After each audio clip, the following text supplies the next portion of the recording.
నమస్కారం, welcome to ఏటీ pulse. ఇక్కడ S-57ను కలిసి రూపొందిద్దాం అని భారత్కు పుతిన్ బిగ్ ఆఫర్ ఇచ్చాడు. మనకు ఇది ఒక రకంగా బెస్ట్ ఆఫరే. ఎందుకంటే ఏవైతే ఆయుధాలకు సంబంధించిన జెట్ ఫ్లైట్స్ ఉన్నాయో అటువంటివి కలిసి రూపొందించడంలో భారత్ ఒక అడుగు ముందుకేస్తుందని ఆలోచించాలా. అండ్ ఇక్కడ వివరాల్లోకి వెళ్తే, వైమానిక దళాన్ని బలోపేతం చేసే దిశగా 5వ తరం యుద్ధ విమానాన్ని అమ్ములపదిలో చేర్చుకునేందుకు భారత్ ప్రయత్నాలు చేస్తోంది. ఈ నేపథ్యంలో రష్యా అధ్యక్షుడు పుతిన్ నుంచి బిగ్ ఆఫర్ వచ్చింది. అధునాతన స్టెల్త్ సామర్థ్యాలు కలిగిన సుఖోయ్ Su-57 యుద్ధ విమానాలను భారత్లో కలిసి సంయుక్తంగా అభివృద్ధి ఉత్పత్తి చేయడానికి, అలాగే కీలక సాంకేతికతలను పంచుకోవడానికి రష్యా సుముఖంగా ఉందని వెల్లడించారు. సెయింట్ పీటర్స్బర్గ్ లో అంతర్జాతీయ వార్తా సంస్థల అధినేతలతో మాట్లాడిన సందర్భంగా అధ్యక్షుడు ఈ ప్రతిపాదన చేశారు. భారత వైమానిక దళంలో 5వ తరం యుద్ధ విమానాలు లేవు.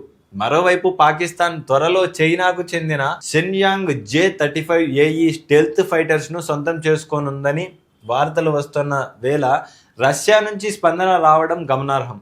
రక్షణ రంగంలో తమ రెండు దేశాల మధ్య ఎలాంటి పరిమితులు ఉండవని చెప్పిన పుతిన్ పరోక్షంగా పాశ్చాత్య దేశాలకు చురకలు అందించారు.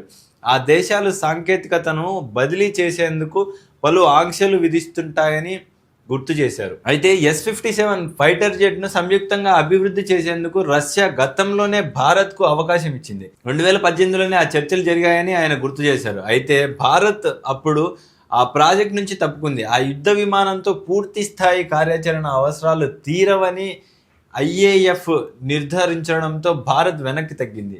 ఇదిలా ఉంటే, స్వదేశీ పరిజ్ఞానంతో 5వ తరం జెట్ను తయారు చేసేందుకు భారత్ చేపట్టిన advanced medium combat air craft AMCA ప్రస్తుతం అభివృద్ధి దశలో ఉంది. 2030 మధ్యలో వైమానిక దళంలో చేరొచ్చని తెలుస్తోంది. భారత్ చైనా సంబంధాల్లో తమ జోక్యం ఉండబోదని పుతిన్ స్పష్టం చేశారు. అలాగే ఆ రెండింటి మధ్య ఉన్న సరిహద్దు వివాదాన్ని సామరస్యంగా పరిష్కరించుకుంటాయనే విశ్వాసాన్ని వ్యక్తం చేశారు. ఇక 2030లో తన మరోసారి ఎన్నికల్లో పోటీ చేసే అంశంపై ఇప్పుడు మాట్లాడటం తొందరపాటే అవుతుందన్నారు.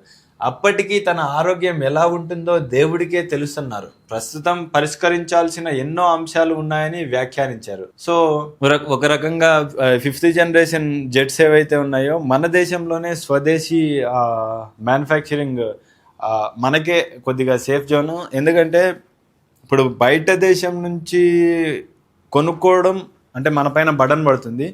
సో అంటే ఎక్కువ డబ్బులు పెట్టి కొనుక్కోవడం కంటే మన స్వదేశంలో మన మ్యానుఫ్యాక్చరింగ్ మన తెలివితో మనం తయారు చేసుకుంటే కొద్దిగా బెస్ట్ తీసుకురావచ్చు అండ్ తక్కువ ఖర్చుతో అవుతుందనే మోదీ గారి ఆలోచన ఇక్కడ కనిపిస్తుంది. అండ్ ఇది Su-57 జెట్ ఇద్దరం కలిసి చేద్దాం అనే దాంట్లో కూడా కొద్దిగా పాజిటివ్ వైబ్సే కలుగుతున్నాయి.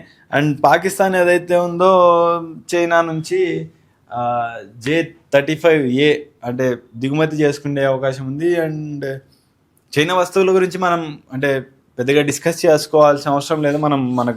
మన భారతీయులకు అదొక ఊత పదం. నువ్వు ఏదన్నా డబ్బా ఫోను లేకుంటే డబ్బా వస్తువు యూజ్ చేస్తున్నావు అంటే అది చైనాది అనే ఒక నానుడి ఉంది. సో పాకిస్తాన్ అటువంటి వాటినే కొంటది, అటువంటివే యూజ్ చేస్తుంది. సో మనకెందుకు దాని గురించి, వాళ్ళు ఏమైనా మనం మాత్రం కొద్దిగా అడ్వాన్స్లోనే ఉన్నాం.